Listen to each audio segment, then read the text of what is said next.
Imagine you are walking into a supermarket to buy a jar of jam. It seems like a simple task. But when you arrive at the aisle, you are greeted by a wall of options. There is strawberry, raspberry, blueberry, apricot, peach, orange marmalade, and 20 other flavors you have never heard of. There are organic options, sugar-free options, and artisanal options imported from France. You stand there staring at the shelf. You pick up one jar, then another. You compare the prices. You check the ingredients. You wonder if the apricot will taste better on toast than the raspberry. 5 minutes pass. 10 minutes pass. Suddenly, you feel exhausted. You put the jars back on the shelf and walk away empty-handed. This scenario is not just annoying. It is the symptom of a profound psychological problem that defines modern life. We are drowning in choices. Whether it is choosing a career, a partner on a dating app, a show on Netflix, or just a jar of jam, we believe that more choice means more freedom. And we believe that more freedom means more happiness. But science tells us that we are wrong. This is the paradox of choice. To understand why having too many options makes us miserable, we must look at a groundbreaking study conducted in 2000 by psychologists Sheena Iyengar and Mark Lepper. They set up a tasting booth for gourmet jams in an upscale grocery store. In the first condition, they displayed 24 different varieties of jam. It was a colorful, impressive display. In the second condition, they displayed only 6 varieties of jam. The results were fascinating. The large display of 24 jams attracted more people. 60% of shoppers stopped to look. But here is the shocker. Of the people who saw 24 options, only 3% actually bought a jar. Now compare that to the small display. Fewer people stopped, only 40%. But of those who stopped, 30% bought a jar. Let's do the math. The table with fewer choices generated 10 times more sales than the table with many choices. Why? Because when we are faced with 24 options, the cognitive load is too high. Our brain freezes. We experience analysis paralysis. The fear of making the wrong choice becomes so overwhelming that we choose nothing at all. But paralysis is only the first problem. The second problem is much darker. Even if we manage to make a choice from a huge list of options, we end up less satisfied with the result. Imagine you are choosing a movie on Netflix. There are thousands of titles. You spend 30 minutes scrolling. Finally, you pick a comedy. But 5 minutes into the movie, you don't laugh at a joke. Immediately, your mind wanders. You think, maybe I should have watched that action movie instead. Or that documentary. This is called opportunity cost. Every time you choose one thing, you are rejecting 1,000 other things. When there are too many alternatives, the phantom pleasure of the options you rejected haunts you.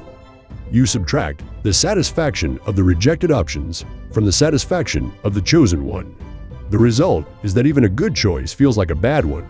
Barry Schwartz, the author of The Paradox of Choice, tells a personal story about buying jeans.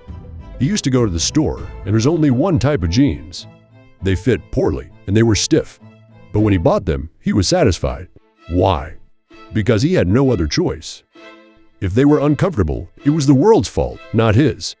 Years later, he went to buy jeans again. The salesperson asked, "Do you want slim fit, easy fit, relaxed fit, button fly, zipper fly, stone washed, or acid washed?" Schwartz spent an hour trying on all of them. He finally walked out with the best fitting jeans he had ever owned. But he felt miserable. Why? Because with so many options, his expectations had skyrocketed. He had expected perfection.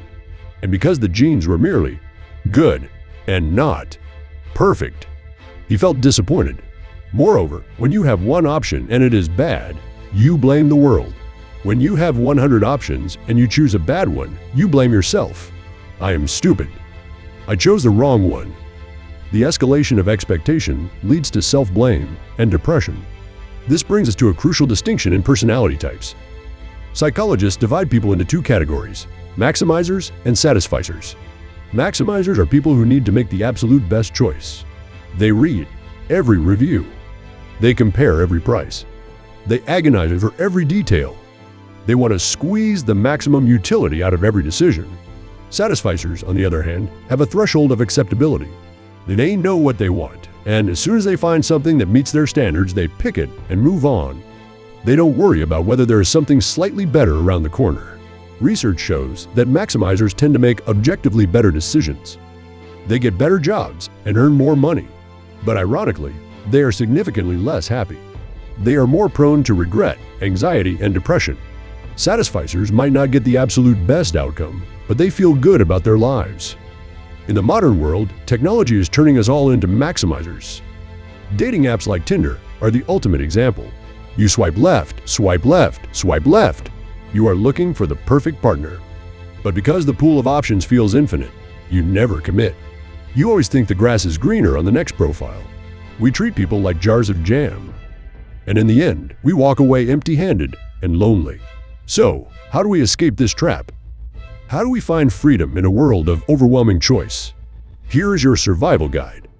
Strategy number 1. Become a satisficer. This is not about settling for mediocrity. It is about setting standards.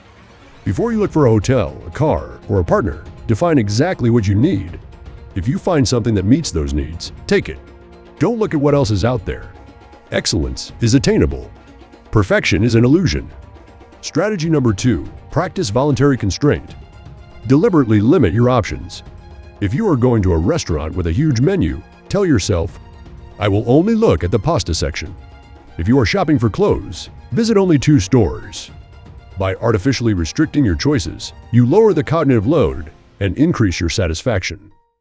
Strategy number 3. Practice gratitude. The enemy of satisfaction is adaptation. We get used to good things quickly, and then we want more. Gratitude is the antidote. Remind yourself why your choice was good. Focus on the positives of what you chose, not the positives of what you rejected. Strategy number 4. Make your decisions irreversible. We love the idea of keeping our options open. We want return policies. We want trial periods. But studies show that people are happier with decisions they cannot change. When you commit to something fully, your brain works to justify that decision. You learn to love it. When you can change your mind, you stay in a state of doubt. Burn the bridges. Commit to the choice. We live in the most privileged time in human history. We have more freedom than any generation before us. But we must realize that freedom does not come from having infinite options. True freedom comes from making a choice and committing to it. The next time you are standing in the cereal aisle, paralyzed by 50 colorful boxes, remember the jam study.